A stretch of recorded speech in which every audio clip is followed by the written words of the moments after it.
Selamat berjumpa lagi dalam pelajaran Mekanika Tanah 1. Judul dari pertemuan kita atau topik pertemuan kita pada hari ini adalah analisa gradasi. Analisa gradasi itu sering juga disebut dengan analisa ayakan atau shift analysis. Nah, analisa gradasi ini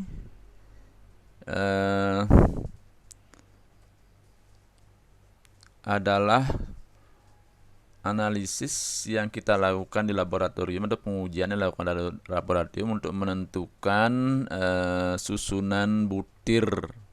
Artinya berapa persen butir yang diameternya sekian, berapa persen yang diameter lebih kecil, dan seterusnya ya.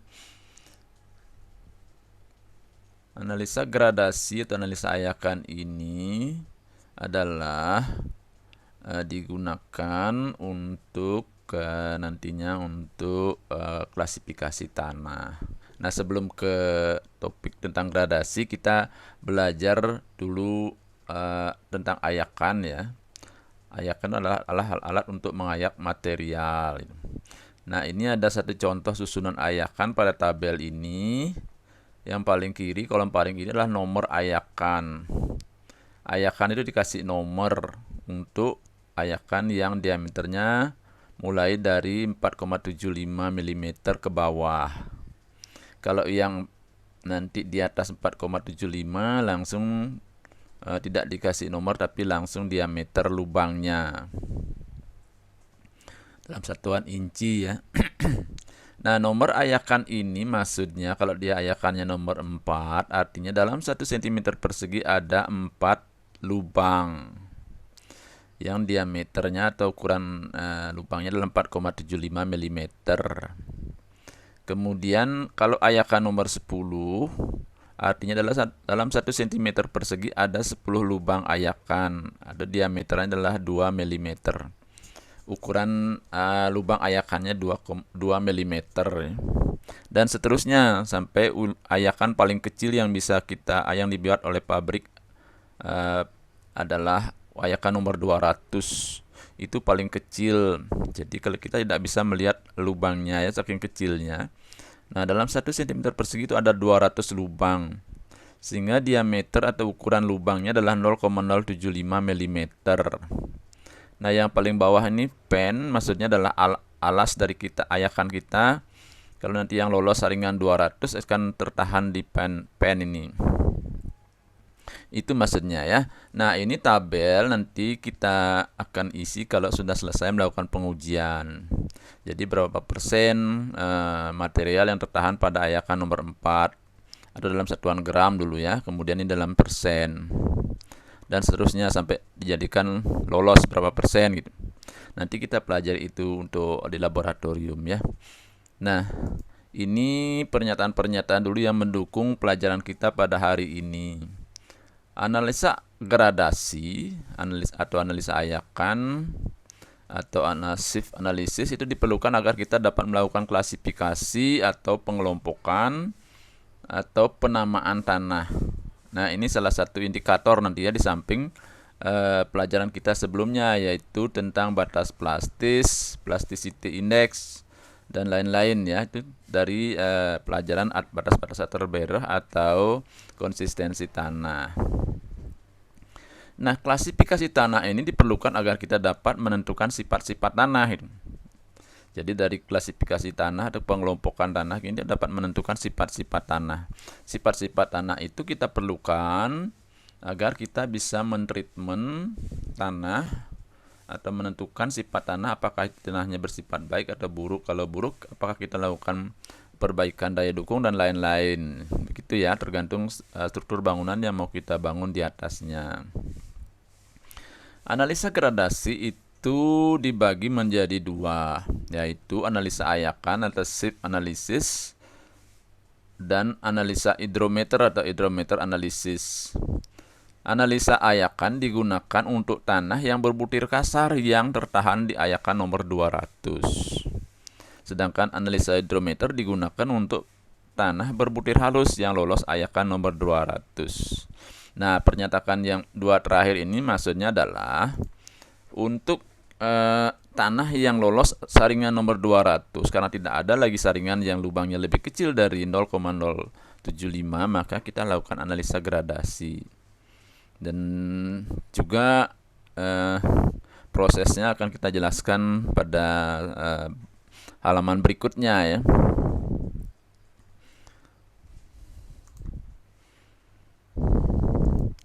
Nah, distribusi ukuran butir partikel tanah dapat digambarkan dalam sebuah kurva atau tabel tadi ya. Dibuat tabel dulu, kemudian dibuat kurva seperti ini atau grafik ya. Grafik ini di bagian horizontal ini adalah ukuran ayakan dalam satuan milimeter. Skalanya adalah semi logaritmik. Skalanya skala loh ya.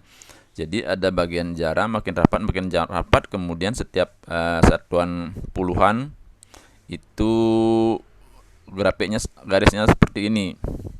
Kemudian yang vertikalnya adalah persentase lolos. Nanti setelah kita buat tabel berapa persen dia lolos pada masing-masing lubang ayakan, baru kita buatkan grafiknya seperti ini. Nah, makin landai kurva distribusi, ini grafik ini misalnya kurva distribusi ya, makin landai kurva distribusi maka makin besar rentang distribusinya. Makin curam kurva distribusi maka makin kecil rentang distribusinya. Artinya kalau landai ini grafiknya makin landai, yang ini tajam ya. Tajam maksudnya jadi distribusi materialnya sempit. Jadi hanya dari 0,1 sampai 10 mm saja. Kalau dia landai mungkin dari 0,01 sampai 100 mm gitu maksudnya ya. Ya, demikian sekilas makna dari grafik yang akan kita pelajari nanti. Nah, kita mulai dari analisa ayakan atau shift analysis. Untuk analisa ayakan nanti di lab kita diperlukan seperangkat ayakan standar yang disusun mulai dari diameter lubang yang paling besar sampai yang paling kecil atau paling halus. Contohnya yang tabel ini ya. Mulai dari ayakan yang lubangnya paling besar yaitu nomor 4 misalnya, atau yang lebih besar lagi nanti ya di atasnya, tergantung standar yang kita gunakan gitu ya. Nomor 4, nomor 6, nomor 8, nomor 10. Ingat, ini nomor 4 ini lubangnya paling gede, artinya meskipun nomornya paling kecil, ini artinya dalam 1 cm ada 4 lubang. Yang nomor 6 dalam 1 cm ada 6 lubang. Kalau dilihat dari diameter lubangnya atau ukuran lubangnya adalah ini paling besar adalah 4,75, paling bawah adalah 0,075. Jadi ini disusun sesuai dengan standar yang kita gunakan dalam analisa ayakan nanti, dari yang lubangnya paling besar sampai yang paling kecil, kemudian paling bawah ada pen. Nah, ada berbagai ayakan standar, misalnya untuk Inggris British standar, ini standar internasional standar atau IS, kemudian standar Amerika USS. Nanti tergantung dari permintaan di proyek ya, mau standar pakai standar yang mana ini. Itu yang kita lakukan susunan ayakannya. Jadi tabel ini sudah kita jelaskan tadi ya. Kemudian ini contoh gambar ayakan ya di laboratorium yang kita susun seperti ini. Ini kemudian ada klemnya, ini ada mesin pengayaknya, ada apa namanya? Ada pakai aliran listrik. Jadi ini ketika kita mengayak dikasih tutup, yang di bawah kasih pen. Yang ini yang paling besar lubangnya, lebih kecil sampai yang di bawah pen yang tidak ada lubangnya. Nah, kalau materialnya sudah siap baru dimasukkan, dicolokin listriknya, digoyang-goyang. Jadi ini bergerak ke kiri ke kanan ya. Sehingga materialnya terayak sesuai dengan diameternya. Ini tertahan pada ayakan sesuai dengan diameter lubang ayakan. Nah, untuk melakukan analisa gradasi atau analisa ayakan atau shift analysis diperlukan contoh tanah kering oven kurang lebih 500 gram. Biasanya 500 gram ya. Nah, untuk proses pengayakan setelah dikeringkan, sampel itu kita ambil, kita taruh di ayakan yang nomor 200 ini ya, nomor 200. Taruh dulu sampelnya di sini, kemudian sampel ini kita ayak basah. Ayak basah itu maksudnya dicor-cor dengan air, kemudian digosok-gosok, kemudian dicor dengan air, digosok-gosok sampai semua butiran yang lolos saringan 200 itu lewat di saringan ini. Jadi yang tertahan adalah material yang diameternya lebih besar dari lubang ayakan nomor 200 ini, atau lebih besar dari 0,075 ya. Jadi ayakan yang material yang lolos itu kita buang saja dulu dari 500 gram yang kita siapkan tadi. Nah, setelah selesai, kira-kira sudah bersih, materialnya sudah lewat semua material yang lolos saringan nomor 200 ini. Sampel ini kita oven selama 24 jam kurang lebih, sehingga material-material yang tertahan ini benar-benar kering dan lepas dengan antar butir tanahnya, tidak menempel lagi. Nah, yang setelah selesai oven itu barulah kita masukkan ke ayakan yang paling atas ini. Ya, paham ya? Sisanya setelah kita ayak basah, kita lepaskan yang lebih kecil dari ayakan nomor 200 ini, kita oven, kemudian setelah di oven baru diayak, didinginkan dulu ya, baru diayak, ditaruh di ayakan paling atas, kemudian kita ayak dengan pakai listrik, menggoyang-goyangkan alat ini dengan menggunakan bantuan listrik selama kurang lebih 30 menit. Nah, setelah itu baru ke proses pengisian tabel ini ya. Nah, ceritanya ayakan ini sebelum diisi material kita timbang dulu ya ayakannya. Masing-masing ayakan ini berapa beratnya, sehingga nanti pada saat mengisi tabel ini sudah ada ini nomor ayakan ya, kita isi ya nomor ayakan. Yang nomor 4 ini ada nomornya yang lebih besar dari 4,75, ini langsung diameternya dimunculkan di sini ya. Yang di atas nomor 4 ini 3/8 inci, setengah inci kalau dipakai dalam standar yang kita gunakan nanti. Kemudian ini ukuran lubang ayakannya, kemudian ini berat ayakan masing-masing. Kebetulan yang nomor 4 beratnya adalah 0,2 gram. Yang nomor 10 beratnya 426,6 gram dan seterusnya. Kemudian setelah ditimbang tadi, kita isi material dan kita ayak. Setelah diayak baru kita timbang lagi. Jadi ini ditimbang dulu, kemudian diisi material, kemudian diayak. Setelah diayak, selesai diayak, masing-masing timbangan dan material yang tertahan itu ditimbang. Kemudian kita masukkan di sini, ini adalah berat ayakan plus tanah, berapa gram dia, ini beratnya, tanah plus ayakan, sehingga nanti kita tahu berat material yang tertahan pada saringan nomor 4 adalah berat material plus tanah dikurangi dengan berat ayakan, ini beratnya. Yang tertahan saringan nomor 4 sekitar 9,8 gram. Kemudian yang di bawahnya sama ceritanya ya, ini adalah berat material plus ayakan, ini berat ayakannya. Jadi material yang tertahan pada saringan nomor 10 adalah 123,4 gram dan seterusnya sampai ke bawah. Yang di sebelah kanan kolomnya adalah berat tanah tertahan kumulatif, artinya yang tertahan pada saringan nomor 10 ini adalah jumlah yang tertahan pada saringan nomor 4 dan saringan nomor 10. Kemudian yang tertahan pada saringan nomor 20 adalah yang tertahan di saringan di atasnya 9,8 ditambah 1,23 ditambah 31. Yang ini 10 ini dibulatkan kayak pakai Excel ya, terbulatkan dia. Kemudian atau kita tahu persentase yang tertahan, maka kita cari dalam satuan persen, tadi dalam satuan gram ya. Berat tertahan kumulatif.